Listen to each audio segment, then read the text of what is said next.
Voilà, c'est parti. Merci à tous pour être ici et aussi en visio, connecté en visio. Le club tech d'aujourd'hui, c'est un club qu'on fait en partenariat avec Cositio.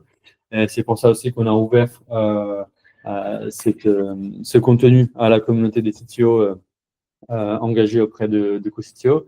Et aujourd'hui, on a Hugo avec nous. Je te laisse bien sûr te présenter. Tu feras mieux que moi. Et à la suite de ce contenu, si vous souhaitez avoir accès au replay, à l'enregistrement, n'hésitez pas à envoyer un mail à francesco@htl67.eu. Parfait, merci Francesco. Enchanté pour ceux que je ne connais pas. Je suis Hugo, du coup j'ai travaillé pendant les 2 dernières années sur des projets GenAI et avant ça j'ai eu différents rôles. J'ai fait des présentations, enfin j'ai fait du développement front un peu classique. J'ai été Product Line CTO chez Agicap. Hello, pas de problème. Donc j'ai eu différentes expériences assez variées. Hello Pierre. Ça va. Donc, je suis là pour vous présenter sur les projets de GenAI, comment est-ce qu'on fait pour partir de zéro et arriver à pousser en production des applications de manière à ce que ça puisse scaler, que ça puisse évoluer sans péter de partout, parce qu'en fait, ce sera un système trop instable. Et donc, moi, aujourd'hui, je vous fais mon retour d'expérience sur ce que j'ai trouvé qui marche bien, qui marche moins bien, les pièges à éviter, les choses comme ça. On part de zéro en passant à peu près sur les grandes étapes qu'il faut d'un projet. Et par contre, ce talk, ça ne va pas être un cours pour automatiser vos tâches du quotidien. Okay. L'idée, c'est shipper des briques IA dans des produits qui sont en face de clients, le faire bien, le faire avec un certain standard de qualité. Ce n'est pas vos workflows de la journée qu'on va essayer d'optimiser aujourd'hui. Même si peut-être qui peut le plus, peut le moins. En gros, il faut garder ça en tête. Et du coup, il y a quelques mois, j'avais posté un espèce de top pour moi des notions clés à valider quand on lance des projets comme ça, et puis à la limite, l'ordre dans lequel aborder ces notions. Et du coup, on va faire un suivi en mode un peu projet fil rouge. Hello. Voilà. On va faire un projet fil rouge en mode on essaye de réaliser un projet qui n'existe pas, mais qu'on pourrait envoyer auprès des clients pour essayer de donner un peu de corps à cette présentation. Ce projet, ouais. Avant de commencer, si ça te va, je propose un tour de table pour voir un peu qui est là aujourd'hui. Ouais. Michael, ça te va, ça commence par toi. Allez, ça marche, je commence par moi. Donc, Michael, salut. Hello. CTO de OneUp. Nous, on a créé une plateforme qui permet de créer des parcours interactifs. Donc, tout ce qui est visite guidée, chasse au trésor, etc. Ouais, en no-code. Okay. Et donc, l'IA nous intéresse pas mal pour la génération de ces parcours en fait, automatisés. Ouais, ok. On a fait un peu de R&D, on sait que c'est possible et tout, et donc je suis très preneur de ces projets. Ok, bah, trop cool, ça a l'air d'être pertinent. Ouais.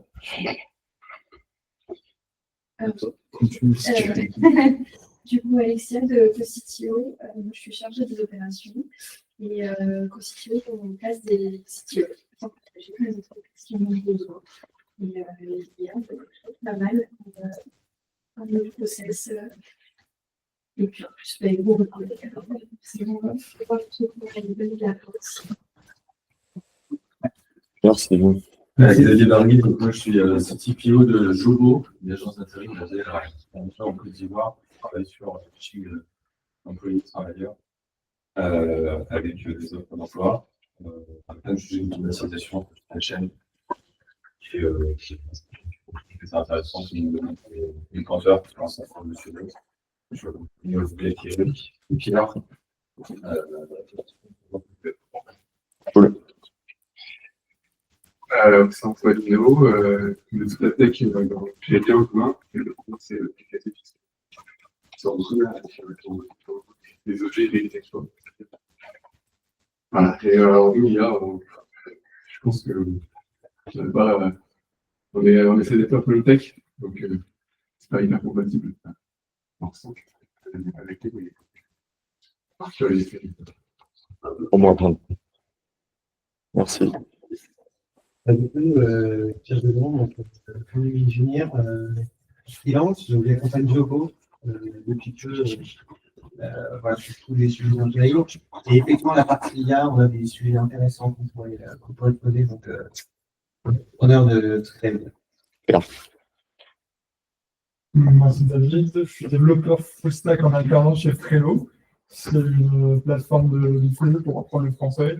C'est surtout un public B2B, c'est pour des organismes de formation qui forment les gens qui sont en situation d'analphabétisme ou qui sont simplement pas français. Là, on essaie de se déporter vers plutôt un public B2C où directement on vendra des apprenants à la manière d'un Duolingo. Donc, on va commencer à mettre en place un système de correction automatique par IA. Après, on pense conversationnel. Donc, on a mis en place un truc avec OpenAI. Ok. Voilà. Ok. Non, thème aussi. Trop bien. Et je vois qu'il y a aussi quelques personnes qui sont connectées en visio. Est-ce que vous voulez vous présenter? Ouais, je peux me lancer si vous voulez. Enchanté à tous. Donc moi, c'est Damien Baudis. Je m'occupe du produit et de la tech au sein de Flatcher. Flatcher, c'est un ATS, donc c'est un outil de gestion des recrutements et des candidatures. Donc plus globalement, sur tout ce qui va être attrait au recrutement, on fournit une plateforme SaaS à nos clients. Voilà, enchanté à tous. Merci.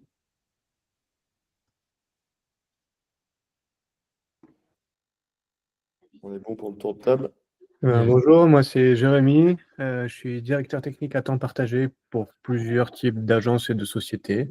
Et donc ça m'intéresse d'être à jour sur ce genre de technique-là pour pouvoir apporter des solutions pertinentes à mes clients en fonction de leurs besoins. Voilà. Merci. Trop bien.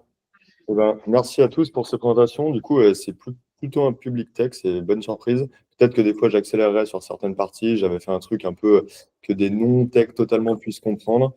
Mais je pense que ça va être pas mal quand même. Je reprends du coup. Stoke, je vais essayer de l'articuler autour d'un projet fil rouge qui est fictif, mais qui pourrait, selon moi, être un projet réel. On va l'appeler Inbox Maestro. Et l'idée, c'est de faire un système qui gère la boîte mail de l'utilisateur. Et par gérer, j'entends quoi? J'entends classifier, taguer les mails plus intelligemment que ce qu'on peut peut-être faire avec des règles Google, ou Gmail ou n'importe quelle autre boîte mail. Proposer des réponses automatiques qui soient sauvegardées comme des brouillons prêts à être envoyés. Peut-être nettoyer la boîte mail automatiquement en mettant à la corbeille les trucs inutiles et peut-être enrichir les emails avec de la recherche d'informations en dehors sur le client ou sur le contenu du mail. Et voilà. Nous, aujourd'hui, dans cette présentation, on va se focus sur un MVP, c'est pas mal de cadrer, sur uniquement la classification, les tags, plus la réponse automatique pour les emails. Okay, donc ça va être notre projet fil rouge. Et il y a 6 grandes parties dans cette présentation.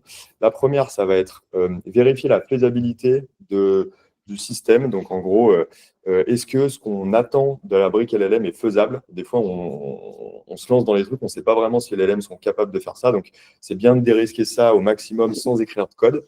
Deuxièmement, s'intéresser au format de sortie et en particulier comment on va interfacer les LLM avec notre système. En gros, on est obligé de discuter en format structuré, quoi. À ce moment-là, il faut se poser les bonnes questions. 3, on verra comment choisir les bons providers. En fait, il y a plein d'offres qui existent. Il y a plein de critères différents pour choisir des providers. Et du coup, ce n'est pas forcément tout le temps simple de faire ce choix.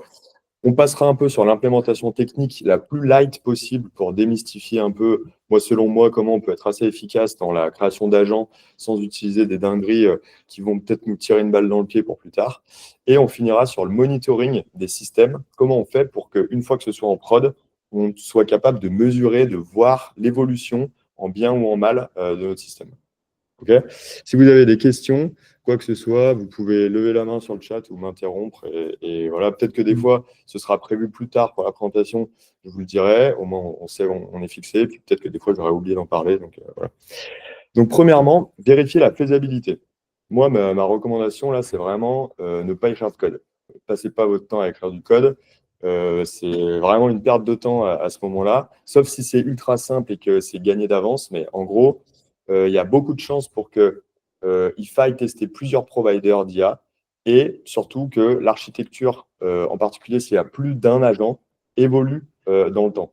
Et du coup, si on se lance directement dans le code à écrire des trucs et qu'au bout de 2 semaines, on se rend compte qu'en fait, il ne fallait pas un agent, mais il en fallait 2 pour se séparer la responsabilité, en gros, on a perdu quasiment 2 semaines de dev, alors qu'on aurait pu le faire en 2 heures sur des solutions no-code et des trucs comme ça. Du coup, dans cette phase, moi, des fois, j'ai passé 1 ou 2 semaines à uniquement travailler en no-code et dans les playgrounds, les consoles des providers IA. C'est quoi les playgrounds et les providers des consoles des providers IA? il y en a plusieurs. En l'occurrence, si on prend, ah ouais, je cache peut-être un peu. Si on prend Anthropic, donc Claude, on a une console ici qui nous permet en gros de définir des prompts. Et du coup, la définition ici de ces prompts, en fait, c'est vraiment la construction des agents IA, quoi. En gros, on a le prompt system qui correspond à l'instruction la plus importante de notre agent, son code génétique, quoi, en gros, ce qui va être en charge de faire. Par exemple, le prompt system de ChatGPT, ce serait « tu es un helpful assistant », mais tu n'as pas le droit de générer des images avec des copyrights après 1930 ou 1970, je ne me rappelle plus. Donc, on peut mettre des sortes de sécurité à l'intérieur de ce prompt system qui font que ça ne déraille pas et qu'on est sécurisé au prompt injection et des choses comme ça.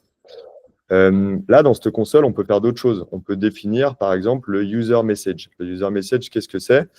Moi, dans mon cas, c'est un agent qui va classifier les emails et proposer une réponse automatique. C'est ce qui est marqué ici. Je vous laisse le lire en parallèle, quoi. Mais grosso modo, une fois que j'ai défini ce que mon agent faisait, il a une entrée qui est le user message. Et moi, le user message, ça va être le mail d'un utilisateur, le mail que je reçois dans une boîte mail. Donc là, je prends un de mes mails, je l'envoie dans la console en tant qu'entrée, quoi. Et si j'exécute ça, ça me permet d'avoir le type d'output.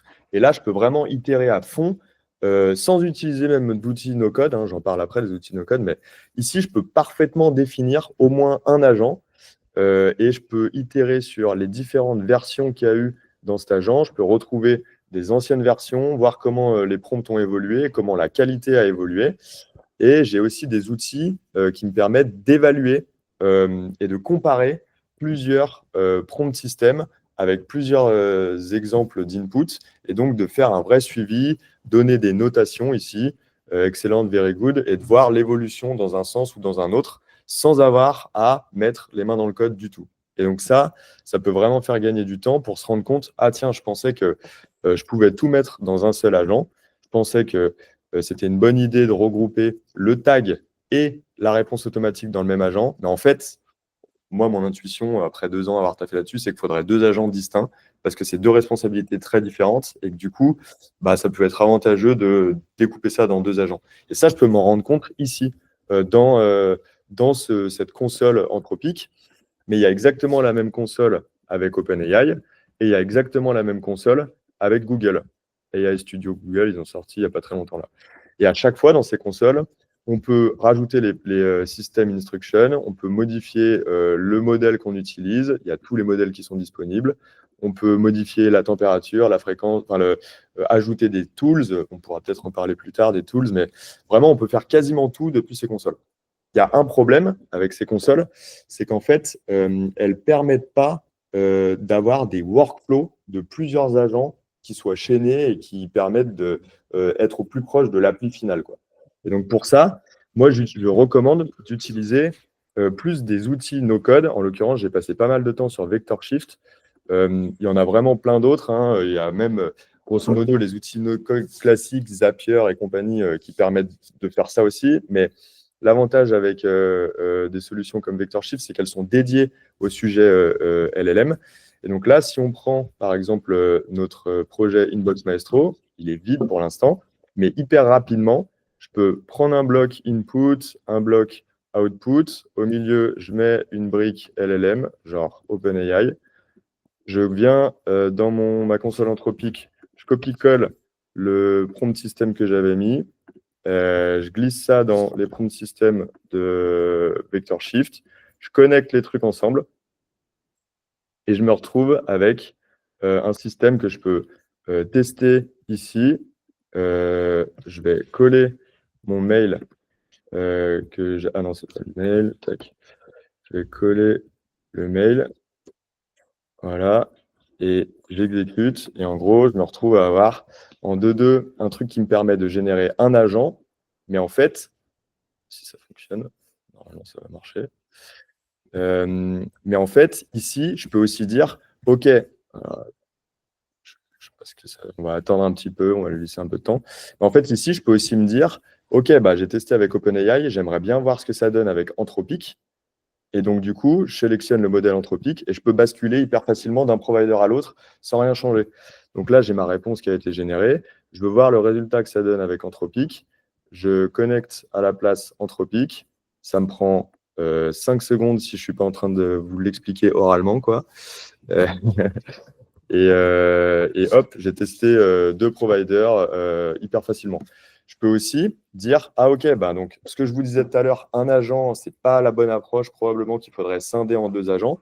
Là, ça me prend 1 minute de scinder en 2 agents. Alors que si je le faisais dans le code directement, ce serait un peu laborieux. Si je le faisais dans les consoles, il faudrait que je copie-colle d'un côté à l'autre. Trop chiant, quoi. Donc là, si je veux couper en 2 agents, eh ben, ce n'est pas compliqué. Je fais glisser un deuxième agent ici. Je prends le bas du prompt system. Donc, ça veut dire la deuxième partie de la question. Je la mets dans mon deuxième agent. On suppose qu'avec le temps, je les ferai grossir, ces prompt systems. Je leur donnerai plus de corps, éventuellement des détails externes, de contexte externe. Je peux connecter mon deuxième agent. Et ensuite, je réagrège le résultat ensemble. Je concatène les 2 réponses ensemble. Ici, je vais peut-être zoomer un peu. On ne voit rien, non? Je sais pas. Hop.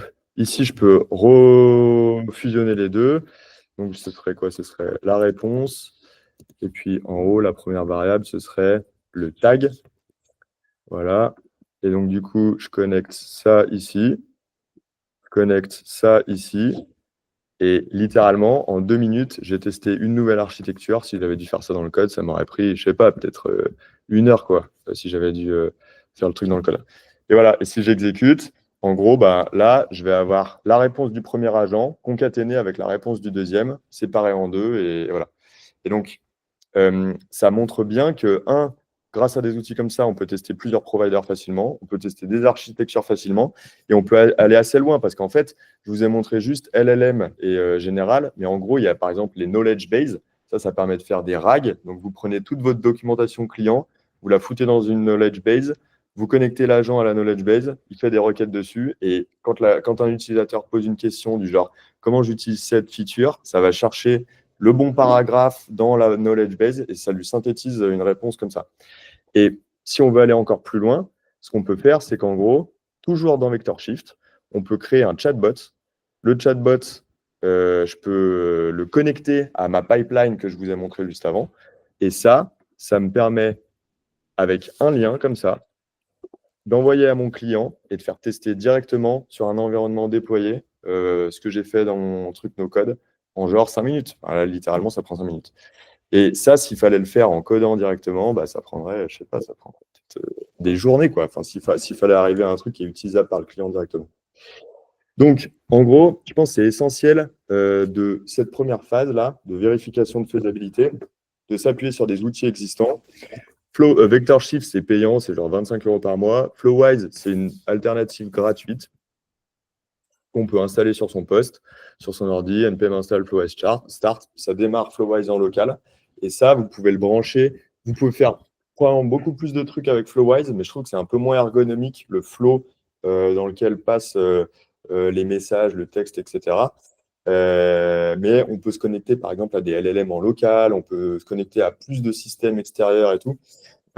Vector Shift, il y a énormément d'intégration. Si on regarde, tac. Alors, c'est là. Si on regarde dans mes pipelines, ici, hop, j'ai plein d'intégrations externes avec Gmail, G-Drive, G-Sheet, Outlook. Enfin, vraiment, il y a énormément de trucs. J'ai aussi plein de data loaders pour loader des fichiers ou des vidéos YouTube, des papiers X archives, enfin plein de trucs, quoi. Mais en gros, Flowise, il me semble qu'ils ont encore plus d'intégration et qu'on peut plus customiser le truc, quoi. Puis on peut le faire on-premise, l'héberger sur nos serveurs à nous. Potentiellement, ça peut aussi être la base de l'app pendant un moment, quoi. En gros, on se connecte à Flowise plutôt que se connecter à des morceaux de code qu'on a mis et puis on fait la migration petit à petit, quoi. Si on veut tester un peu plus proche des clients, enfin plus proche des clients, quoi. Ok, donc là, c'est un peu la fin de vérifier la faisabilité. Normalement, à la fin de cette étape, selon moi, on est censé arriver au moins à 50%, 60% de réponses en succès, quoi. Où on considère que le job, il est fait, on ne va pas avoir des grosses marges d'amélioration dans le système final quand on sera en train de coder. Et du coup, ça nous amène à la deuxième partie qui sont... ok, donc là, moi, j'ai mes agents, ils répondent du texte, quoi, des tags, ils répondent d'une réponse potentielles pour un email, mais il faut se poser la question de comment on intègre ces réponses dans notre application. Donc, un exemple de réponse non structurée, vous l'avez, c'est juste du texte brut. Bon, là, il y a tag de points, réponse de points, c'est un début de structure, mais fondamentalement, ce n'est pas vraiment de la structure exploitable, comme l'est le JSON, par exemple. Là, j'ai l'impression que ça converge un peu sur tout le monde utilise le JSON pour dialoguer avec les LLM, quoi. Et selon moi, cette structure, elle est importante à définir avec vraiment les gens du produit parce que ça a un impact assez fort sur le produit final, en gros.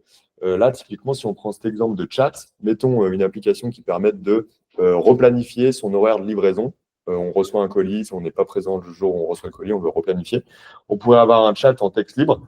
Et en fait, ici, en gros, on a un message d'un assistant qui contient une structure d'information. Et cette structure d'information, il faut qu'on se mette d'accord sur un contrat, quoi. Et en gros, ce contrat, on le définit, selon moi, avec les gens du produit parce que ça va orienter le LLM dans une direction, en fait. Les champs qu'on lui permet de mettre et ce qu'on veut afficher au final au produit. Donc, c'est pour moi un problème qui est en fait assez fonctionnel, même si aujourd'hui, j'ai l'impression que c'est pas mal la responsabilité des techs de définir tout ça. Et selon moi, c'est peut-être un peu une erreur, quoi. Voilà.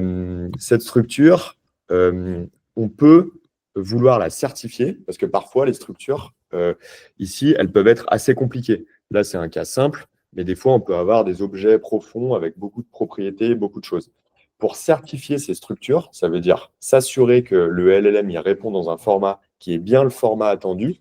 Tous les providers ne se valent pas. En gros, OpenAI, ils ont sorti il y a 6 mois environ les structured output qui correspondent à une technique en fait qui permet au LLM de dire que l'output sera forcément dans la bonne structure parce qu'en gros, vous savez, les LLM, ça génère token par token, en gros, lettre par lettre. En fait, ce qu'ils font, c'est qu'ils arrivent à changer le vocabulaire du LLM pour enlever les lettres qui rendraient la sortie invalide.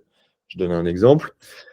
Si le LLM, il en est à l'étape où il est en train d'écrire summary, là, il a écrit summary 2 points, le seul caractère qui peut répondre, c'est un accolade ouvrante. Parce qu'on sait qu'il y a un objet dedans. Bon, en l'occurrence, là, pas forcément, parce que summary semble pas obligatoire. Mais par contre, content, mettons content, une fois qu'on a écrit content, on est sûr et certain que le caractère qui va suivre, c'est une cote, quoi. Et pas un A ou pas un chiffre ou je sais pas quoi. Et du coup, ils arrivent à structurer de manière 100% du temps correcte, quoi. Et c'est les seuls providers qui font ça, parce qu'en fait, Anthropic et Google, ce qu'ils ont fait à la place, c'est qu'ils ont fine-tuné leur modèle de manière à être meilleurs dans la reconnaissance des schémas JSON et du coup dans les règles d'écrire des messages. Mais en fait, ce n'est pas 100% de réussite. Du coup, avec les providers comme Anthropic et Google, on est obligé, nous, dans le code, de mettre des verrous, des vérifications qui, quand on a la réponse du LLM, on vérifie qu'il y a bien les champs.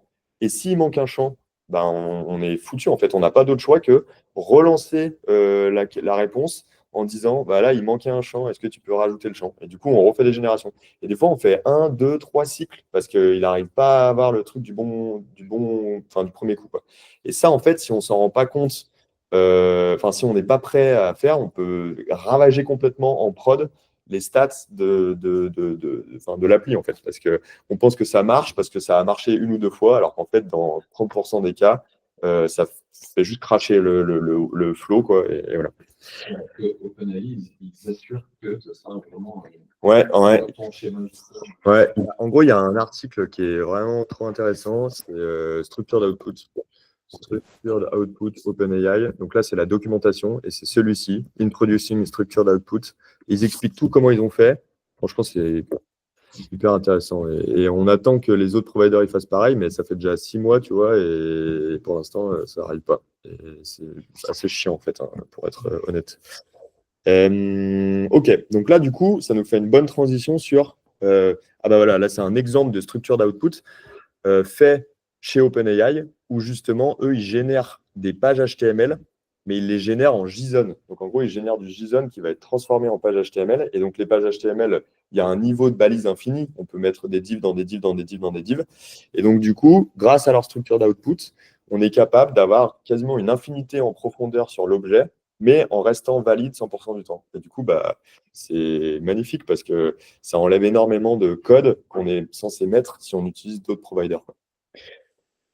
Donc, du coup, comment on fait pour choisir un provider sachant ça? Donc, bah, déjà, si la structure de l'output de notre appli, elle n'est pas trop compliquée, on n'est pas obligé d'utiliser OpenAI. En l'occurrence, nous, sur notre email classificateur, on ne serait pas obligé d'utiliser OpenAI pour ça. C'est que quand ça devient assez compliqué que ça peut être nécessaire. Bon, il y a plein de benchmarks qui existent, hein, qui comparent en gros les compétences des modèles. Ça, c'est Chatbot Arena Overview. Sur Hugging Face, là, il y a un truc qui permet de classer les LLM entre eux. Ce qui se passe, c'est qu'il y a des utilisateurs comme vous et moi qui ont deux réponses générées. Et pour une question, il y a deux réponses générées et ils doivent voter pour quelle est la meilleure. Et en fonction du nombre de votes, ça monte les Elo, quoi, ça monte les ranks de chaque modèle. Donc là, c'est un screen que j'ai fait hier. Actuellement, c'est Gemini qui est overall, il est premier en général. Il est premier en hard prompt, en coding, deuxième en maths, premier en creative writing. Bon, voilà, vous avez capté le truc. Et du coup, ça évolue tout le temps. Mais il y a d'autres dimensions qui ne sont pas affichées là. Par exemple, si vous faites une appli où il y a besoin de vision, de trucs pour comprendre les images, tout le monde est clair sur vision, ce que c'est les API de vision, ouais. Bon, bah, si vous faites un truc là-dessus, c'est important de regarder les benchmarks des trucs de vision. Mais en fait, il n'y a pas que les benchmarks qui comptent. Parce que, en gros, dans vos cas à vous, peut-être que ces benchmarks ne sont pas valides, quoi. En gros, peut-être qu'en fonction de votre problématique à vous, il y a des modèles qui vont mieux marcher que d'autres. Et puis, deuxièmement, il faut aussi se poser la question il n'y a pas que la performance, mais il y a aussi le coût, la rapidité qui comptent.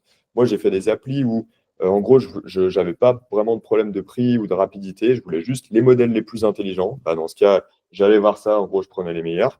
Et il y a des fois où, à l'inverse, j'avais des énormes volumétries de jeux de données à traiter, d'images, en gros, à comprendre, à interpréter. Bah, j'étais obligé d'aller voir les trucs moins chers et plus rapides parce que sinon, ça ne tient pas. En fait, en prod, le gars, il attend pendant 5 minutes pour avoir sa réponse. Ça ne le fait pas, quoi.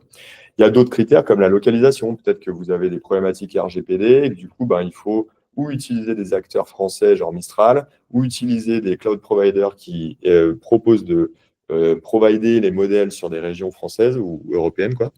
Et voilà. Et donc, du coup, dans les offres, qu'est-ce qu'on trouve à peu près?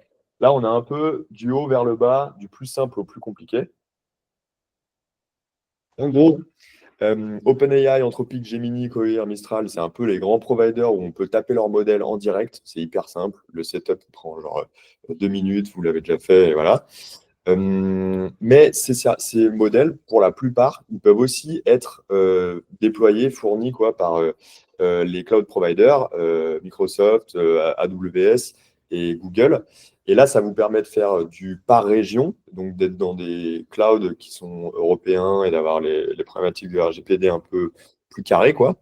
Mais on peut aussi choisir, si on veut vraiment faire le truc à la mano, de hoster nous-mêmes des modèles open source comme Llama ou des modèles qu'on a récupérés sur Hugging Face.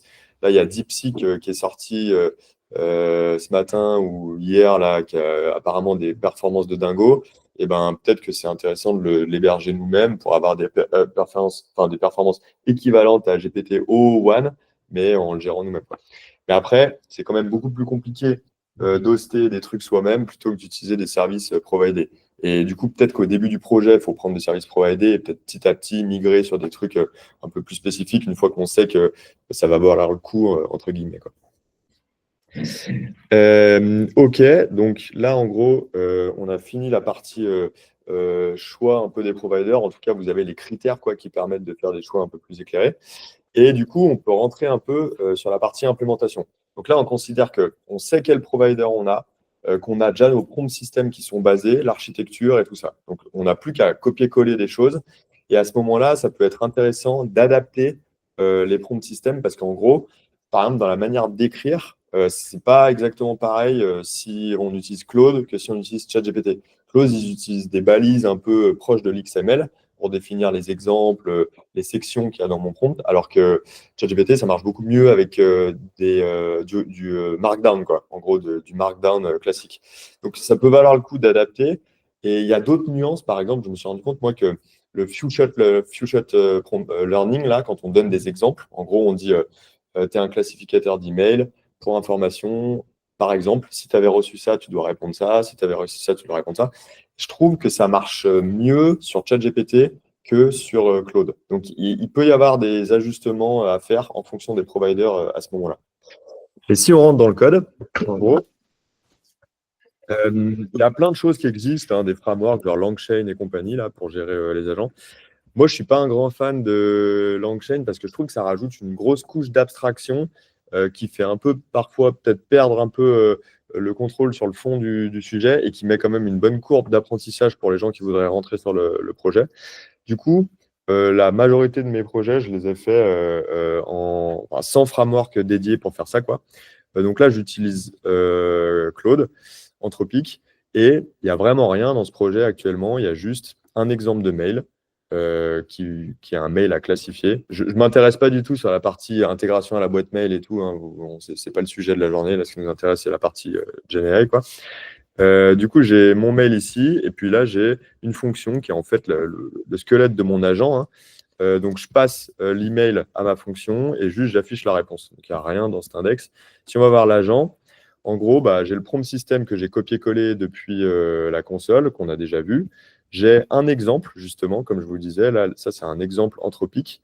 Et c'est la manière qui conseille de montrer les exemples, d'utiliser des balises, quoi. Je mets mon mail et je mets la réponse idéale attendue. Et voilà. Et à la fin, je mets le vrai mail du client à classifier. Et c'est tout. En gros, ça, c'est la base de mon système. Franchement, il n'y a pas vraiment besoin de plus pour une version minimale. Ici, je fais juste ce qu'on appelle une définition de tool. Tout à l'heure, quand on parlait des sorties structurées, pour avoir une sortie structurée au bon format, le bon pattern, le pattern, d'ailleurs, peut-être que j'aurais plutôt dû l'appeler record. Bref. Le pattern proposé par Anthropic, c'est de dire qu'on va définir ce qu'on appelle des tools. Et les tools, c'est des fonctions. Et du coup, ça force le modèle à répondre en étant compatible avec une fonction. Là, la fonction, elle s'appelle email classifier. Elle attend des tags qui peut être d'une de ses possibilités, enfin d'une de ses valeurs, et elle attend une réponse qui est de type string. Du coup, ça force le LLM à répondre au bon format. En gros, c'est vraiment la technique proposée par Anthropic qui marche pas mal, mais on n'est pas assuré que des fois, j'en sais rien, là, il pourrait dire par exemple spam au lieu de pub ou des trucs comme ça. Ça peut arriver peut-être une fois sur 100, mais si ça arrive, ça pète ton workflow. Du coup, comment est-ce qu'on peut faire pour corriger ça? Eh ben, on peut mettre de la validation de contrat. Donc là, je vais dégager ça. On peut faire de la validation de contrat. Et donc, du coup, la validation de contrat, ça change quoi? Ça change rien à ce que je vous ai présenté. Juste, à la fin, une fois que le LLM a répondu, ce qu'on va faire, c'est qu'on va venir comparer la réponse du LLM avec un contrat qu'on a défini nous. Donc, c'est le même contrat. Ça veut dire les tags, les options possibles en tant que tag et le fait qu'il y ait une réponse.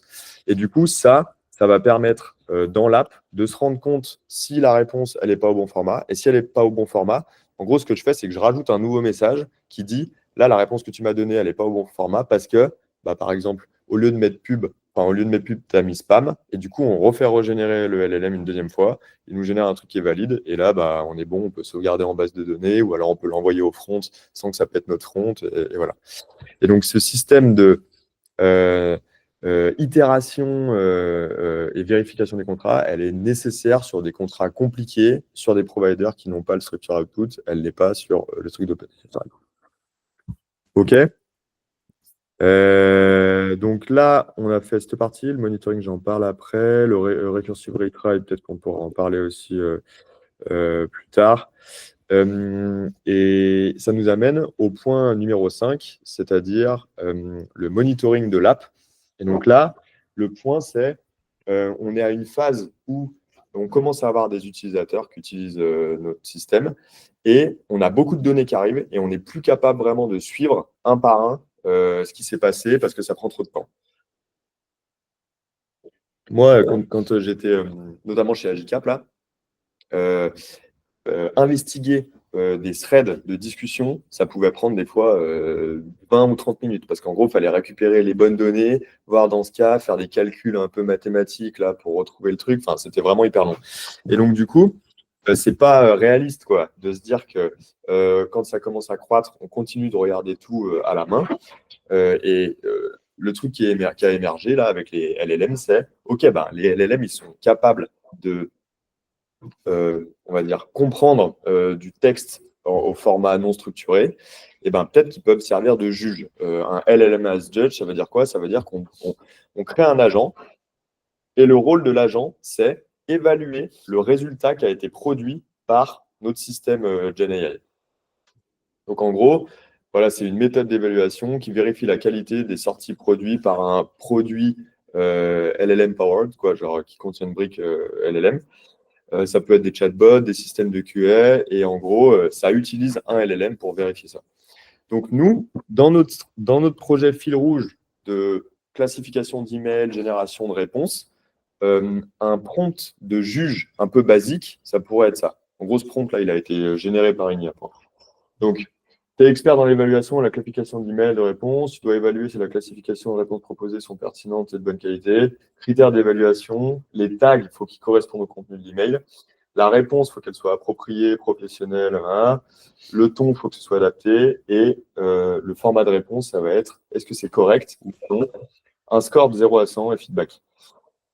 En gros, il y a des trucs pas top dans ce prompt généré. Et c'est un peu. Il y a pas mal de gens qui m'ont demandé est-ce qu'on peut faire générer des agents à d'autres agents? Est-ce qu'on peut faire générer des prompts? En fait, en général, ça marche pas très bien parce qu'il y a plein de trucs imprécis, de trucs pas inexacts ou trop flous, quoi, qui font que les résultats, ils sont flingués. Et du coup, j'ai mis en rouge pour moi les trucs pas ouf. Le début, bon, ça va. La classification par tag correspond bien au contenu de l'email. Là, notre juge, il ne connaît pas les tags. Donc déjà, comment est-ce qu'il peut savoir si c'est valide ou pas valide? Il faut lui donner. Deuxièmement, peut-être qu'on peut donner des détails supplémentaires pour chaque tag, préciser un peu leur rôle, etc. Réponse adaptée, c'est trop flou en fait. Réponse adaptée à quoi? Ça veut dire quoi une réponse adaptée? Il faut peut-être contextualiser. Et je trouve que le score, number de 0 à 100, c'est certain que ça va être ultra instable. Ça veut dire, si on exécute 2 fois le juge, une fois on aura peut-être une note de 85, une fois de 75, et il n'y a pas de raison. Pourquoi? Parce qu'il n'y a pas de critères de notation en fait. Il faut donner des critères de notation pour qu'ils puissent voir s'ils sont complétés ou pas et que c'est du sens. Et du coup, ma proposition un peu améliorée, ce serait les tags. Déjà, ajouter une liste de tags avec une description. Voilà, je ne l'ai pas fait parce que je n'avais pas trop le temps, mais voilà. 2, donner du contexte sur l'utilisateur. On peut très bien, nous, dans notre système, avoir des infos sur l'utilisateur, donner du contexte. Et ça, à quoi ça peut servir, par exemple? Imaginez qu'on reçoit un mail et que moi, je sois juste en copie, en fait, dans le mail. Et que du coup, le mail, il ne m'était pas adressé à moi. Et si le juge, il sait que je suis Hugo Blanc et que mon système, il a essayé de générer une réponse, alors qu'en fait, j'étais juste en copie et que je n'étais pas le destinataire principal, et le juge, il va capter que ce n'était pas une bonne réponse et qu'il y a eu un problème. Et donc, du coup, il va évaluer de manière négative ce qui a été produit, alors que si je ne lui donne pas le contexte et que mon système de base, il avait généré une réponse qui n'avait rien à voir, grosso modo, on passait à côté du fait que notre système, il n'avait pas fonctionné, quoi. Et aussi, je donne des critères de notation. Par exemple, ça ne sert à rien de noter sur 100, on n'a pas besoin de ce niveau de précision. Une note sur 10, ça suffirait. On peut mettre, j'ai mis de manière arbitraire, 4 points pour les tags. Est-ce que le tag, il est bon ou pas bon? 6 points sur la réponse, avec 3 en fonction de contexte supplémentaire. On pourrait dire que dans notre système de juge, on vient rajouter des mails historiques, des anciens mails, des anciennes réponses, et dire, pour info, sur ce genre de questions, le gars, il avait répondu ça. Comment tu évalues la réponse générée? Et du coup, là, on arrive à avoir un système de monitoring de nos apps qu'on peut mettre dans un back-office, par exemple, et suivre au fur et à mesure du temps l'évolution du score moyen par réponse générée, par client, et voir si notre système AI, en gros, ça va dans la bonne direction ou dans la mauvaise direction, quoi. Et ça nous permet vraiment d'avoir des métriques. On peut limite brancher, en gros, des systèmes de monitoring, d'alerting sur ces métriques et suivre hyper précisément les tendances, quoi, de notre système. Donc, les juges, en fait, c'est un mécanisme qui est très puissant. Il y a quand même des biais. En gros, il y a certains trucs qu'on ne pourra pas vérifier avec un juge parce qu'il faut vraiment investiguer manuellement. Moi, si je reprends quand j'étais chez Agicap, en l'occurrence, des fois, ça générait des images. Le contenu de l'image, pour le faire vérifier par un juge, c'était trop compliqué. Donc, voilà. Mais c'est toujours mieux que rien d'arriver à détecter 80% des cas où ça a déconné. Il y a une autre manière d'utiliser les juges, c'est dans le code, mettre des tests d'intégration de régression qui utilisent des juges pour valider que si j'envoie tel mail, je reçois telle réponse. Et que si je modifie mon prompt système, je continue de recevoir ce genre de réponse. Et donc, en gros, le juge, son prompt système, ce serait tu es un juge dans un test CI/CD automatisé. Tes réponses, ça doit juste être correct ou incorrect. Et à la limite, on peut donner une petite raison qui explique pourquoi c'est correct ou incorrect pour faciliter le debug pour les devs quand ils regarderont les logs dans les pipelines. Et le contenu du prompt, c'est on va te donner en input ce qui a eu le modèle de base, nous, ce serait l'email. En output, ce qui a été produit par notre système Inbox Maestro et un critère de validation. Le critère, ça pourrait être, par exemple, ta réponse doit être en anglais. Donc, en gros, si le mail il est en français et que les critères, c'est ta réponse est en français et que la réponse, elle est générée en anglais, mettons, ben, ça ne passe pas les tests et du coup, ça fait péter nos pipelines de CI et du coup, on est sûr de ne pas pousser de régression dans notre prompt système qu'on envoie en prod. Mais ça, c'est quand même compliqué parce que du coup, comme c'est des LLM, bah, ce n'est pas déterministe. Du coup, ça fait des tests qui sont un peu flaky. Et du coup, on arrive sur des logiques où peut-être qu'il ne faut pas l'exécuter une fois, mais il faut l'exécuter genre 6 fois. Et puis, s'il y a plus de 5 réussites, bah, ça veut dire que c'est bon. Et s'il y a moins de… Voilà. Donc, en gros, il faut garder à l'esprit que dès qu'on va rentrer dans ce système de test via LLM, ça va devenir flaky et il faut avoir des mécanismes pour ça, quoi. Ok, donc en gros, là, on a vu à peu près tous les points que j'avais à vous montrer aujourd'hui. Et du coup, si vous avez des questions, des points où je peux revenir, préciser ou compléter, bah, ce sera avec plaisir. Comment on est en termes de timing? Pas mal. On est bien. Merci beaucoup. Top. C'était clair quand même, globalement, je ne suis pas allé trop vite. J'ai une petite question sur Grafana. Du coup, toi, tu as déjà constaté avec ton même système, ton même pipeline, des déviations Ouais, alors tu vois que tu as quand même de moins en moins. En gros, moi, ce que j'avais fait, c'est que j'avais mis une métrique là-dessus et tu voyais que tu avais de moins en moins de bugs qui étaient causés à certains trucs parce qu'en général, c'est un bon outil pour localiser les bugs. Tu le fixes et du coup, ça te fait monter progressivement ta notation de score, tu vois. Et après, tu es obligé d'ajuster le prompt système de ton juge parce que tu te rends compte qu'en fait il loupe certains machins, donc ça peut redescendre un peu, puis tu vois, en gros, ça peut faire des trucs comme ça, quoi. Mais ouais, en général. Pour vérifier tes modifications, l'impact positif ou négatif de tes modifications. Ouais, ouais, puis en prod, quoi, te donner des tendances. Celui pour monitorer, quoi, celui que j'ai présenté, ouais. Et du coup, sans modif, est-ce que tu as vu les évolutions du coup, dans tes cours, ou si tu fais zéro modif, tu garantis que tes scores ils sont nickel. Quand tu dis sans modif sur quelle partie? Aucune modif sur quand je n'y connais rien. Ouais. Est-ce que tu peux quand même avoir des modifications?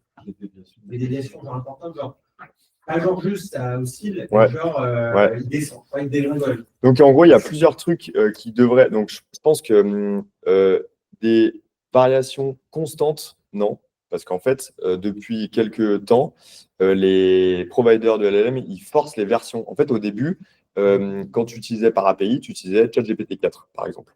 Et en fait, ça, on ne savait pas, mais derrière, ils changeaient les modèles. Ils poussaient des nouvelles versions de modèles qui parfois ravageaient certaines stats ou les amélioraient.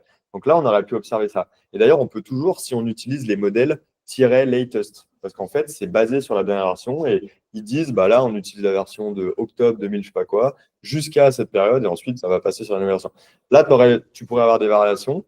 Tu peux aussi potentiellement avoir des variations s'il y a des indispos, parce qu'il y a quand même souvent des indispos, en particulier si tu es en direct sur OpenAI ou Anthropic ou des trucs comme ça. Et pages de statut, elles sont vraiment pas ouf, quoi, en gros. Mais par contre, toi, ton système, il peut être instable. Ça veut dire, tu peux avoir des mots ambigus dans ton prompt système qui fait que tu vas avoir des fois des bonnes réponses, des fois des mauvaises, mais ce sera globalement instable. Tu vois, ça ne va pas monter ou descendre. Donc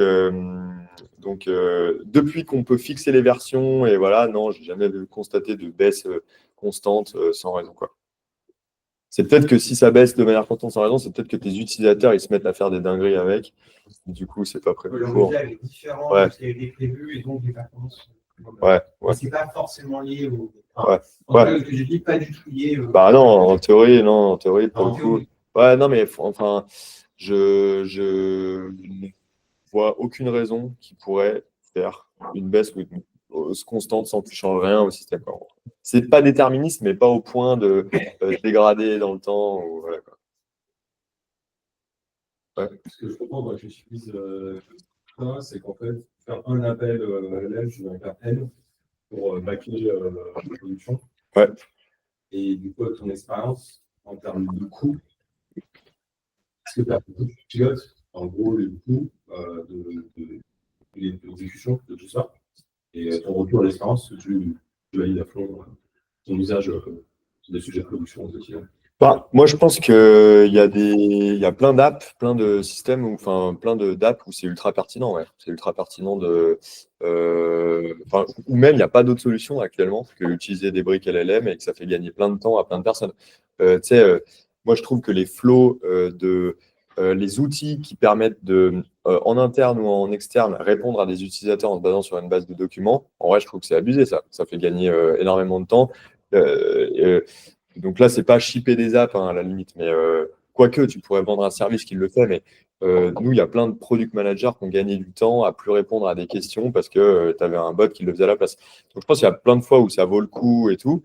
Pour revenir sur ta question de comment c'était monitoré, là, je ne l'ai pas montré, mais vous devez voir, sur chaque plateforme, on a de plus en plus de contrôle et de finesse sur combien ça coûte par projet, par modèle, par clé d'API, par ci, par ça. Donc, tu peux. Ouais. Je mets les autres, pardon.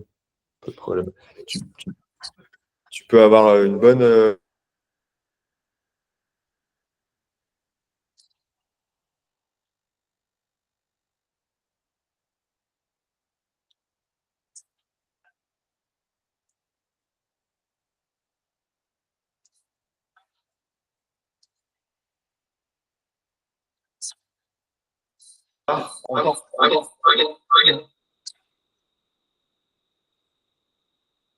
Je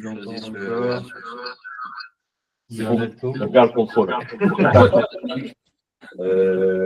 Il y a donc un outil, j'essaie de le retrouver après, mais tu peux voir l'usage par utilisateur, par compagnie, par, tu vois, tu as un truc tellement fin quoi, que tu peux vraiment découper complètement ce qui se passe. Moi, je ne l'ai pas utilisé parce que je n'avais pas eu besoin, j'étais dans des projets où je n'avais pas de contraintes.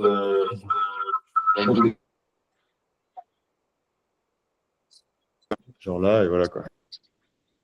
Pas mal. Est-ce que les gens entendent? Ouais, parfait.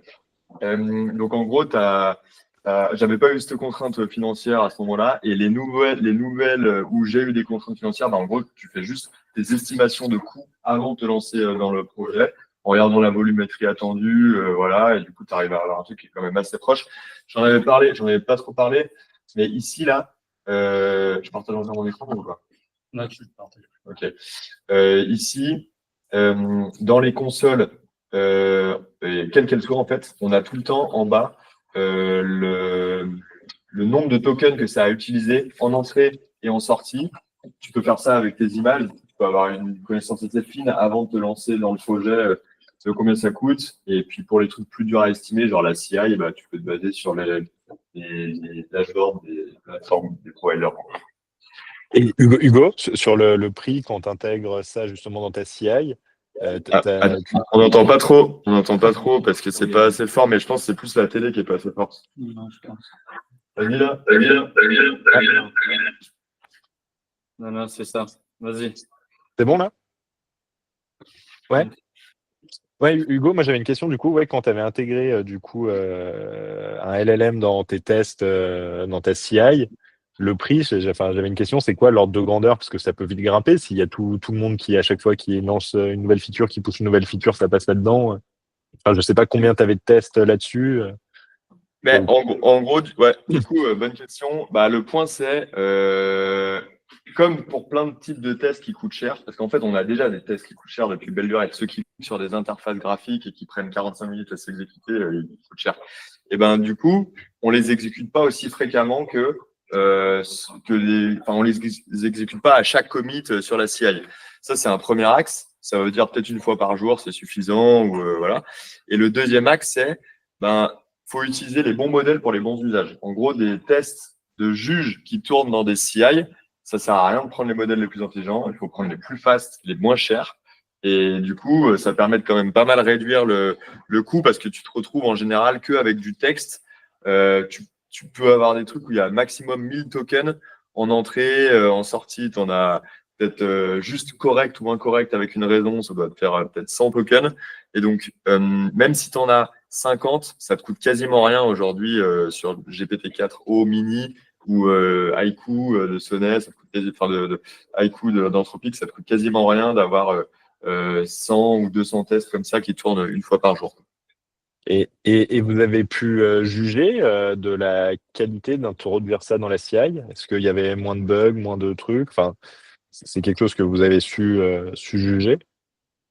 Ce qu'il y a de sûr, c'est qu'à chaque fois que du coup il y avait des updates de modèles, ça veut dire une nouvelle version qui arrivait, on se rendait compte que ça faisait péter des trucs parce que, en gros, l'agent était plus intelligent, il comprenait mieux certaines, on pourrait dire, ambiguïtés du prompt system. Et du coup, c'est au moment où on montait les modèles qu'on se rendait compte que ça faisait péter des tests et du coup, il fallait ajuster des parties du prompt system. Donc, je dirais que oui, ça nous a permis de au moins éviter ces bugs-là. Ok, merci. Tu parlais de LangChain et que c'était trop, grosse couche d'abstraction. Donc toi, ce que tu recommandes, c'est de vraiment utiliser les libs des fournisseurs, des providers. Ouais, je recommanderais peut-être pas ça pour tous les projets, tu vois. Je pense qu'il y a pas mal d'intérêt à utiliser LangChain quand même. La promesse de pouvoir presque à tout moment changer de provider, voilà, c'est quand même des trucs qui ont de la valeur, quoi. Je dirais juste peut-être pas y aller tête baissée en mode c'est la seule solution. Je pense que c'est aussi hyper pertinent de ne pas utiliser de framework. D'ailleurs, sur des forums, il y a plein de gens qui disent moi en vrai LangChain c'est très bien pour poker, pour aller vite au début, éventuellement s'inspirer de comment ils ont fait certaines choses. Mais en vrai, dès qu'il faut aller en prod, j'arrête d'utiliser parce que ça ramène trop de bordel. Et aussi, il faut quand même garder en tête que LangChain, les gars, ils sont arrivés à un moment où il y avait pas de chat, en fait. C'était completion. Les API, ça s'appelait completion. C'était t'envoies du texte et ça générait la suite du texte. Il n'y avait pas de système de chat, pas de système prompt, pas d'assistant ou je sais pas trop quoi. Et du coup, ils ont bâti toutes les fondations du framework sur ça, avec plein de problématiques de comment tu chunk les messages trop gros, qu'on n'a plus aujourd'hui parce que on a des contextes à 128K, donc on a quasiment plus besoin de chunker dans plein d'applications. Et donc, du coup, ils se traînent pas mal de trucs qui sont un peu moins nécessaires aujourd'hui. Voilà, donc c'est pas facile de construire des bonnes abstractions quand les fondations technologiques elles bougent aussi rapidement que ce que c'est le cas depuis 2 ans, tu vois. Donc c'est pas si clair que ça, quoi. Parce que je crois que c'est eux qui ont fait les systèmes prompts. Je crois que ça vient un peu de LangChain, il me semble. Le concept. Possible, mais le système prompt, tu as quand même la notion de fine-tuning des modèles qui est ultra importante dedans. En gros, tu vois, ils doivent fine-tuner les modèles pour dire, là, c'est des instructions système, tu ne peux absolument pas les modifier. Et LangChain, comme ils ne sont pas providers d'IA, ils n'ont pas pu faire de fine-tuning et du coup, ils n'ont pas pu faire. Donc, ils l'ont peut-être amené, mais tu vois, c'est pas l'effort décisif, quoi. Mais je crois qu'ils ont peut-être amené les tools, par contre, qui aujourd'hui sont la révolution de ce qu'on appelle les agents IA. Donc, ils ont amené plein d'innovations, c'est juste que c'est pas non plus nickel, quoi.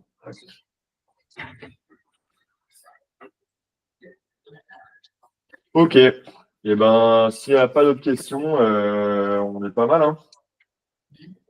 Si quelqu'un en visio a des questions que je souhaite poser.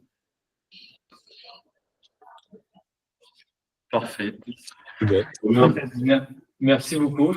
Merci à tous pour être ici, pour avoir participé. Ouais. Et aussi à vous pour être venus ici en présence aujourd'hui. Merci. Merci. Merci Hugo. Merci beaucoup. C'était bien pour tout le monde, les techs, un peu non-tech, mais. On t'a dit qu'il y avait une partie pour les non-tech et je me suis dit, trop bien, cool. J'ai pas compris que c'était la partie. Non, au début, je suis d'accord. Les 3 premiers, les 3 premiers points, oui. Mais non, c'était vous, je sais pas ce que vous en avez pensé. Vous avez déjà participé à d'autres talks aussi.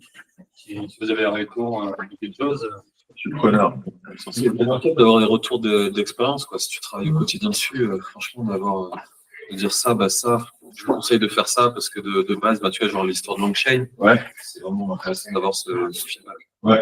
Mais encore une fois, Longchain, il y a plein de gens qui vont l'utiliser, ils en sont très contents. Mais en fait, je trouve que c'est tellement simple de faire sans la majorité des cas que c'est mitigé, quoi. Mais ça vaut le coup de tester les deux, en fait.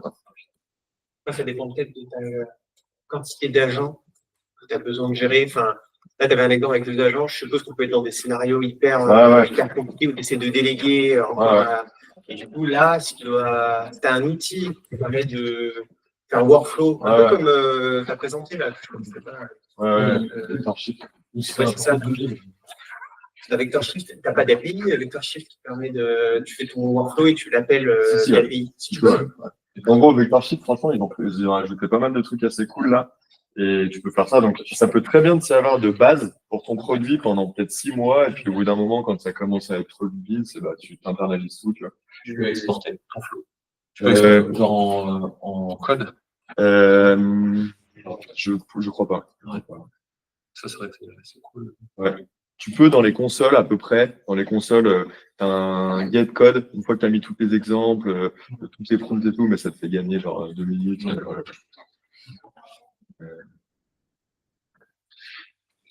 Voilà. Top. Merci et merci Yann aussi pour organiser ça. C'est Hugo qui s'est dévoué. Pour ton trip maintenant. On se parle demain soir. Au revoir.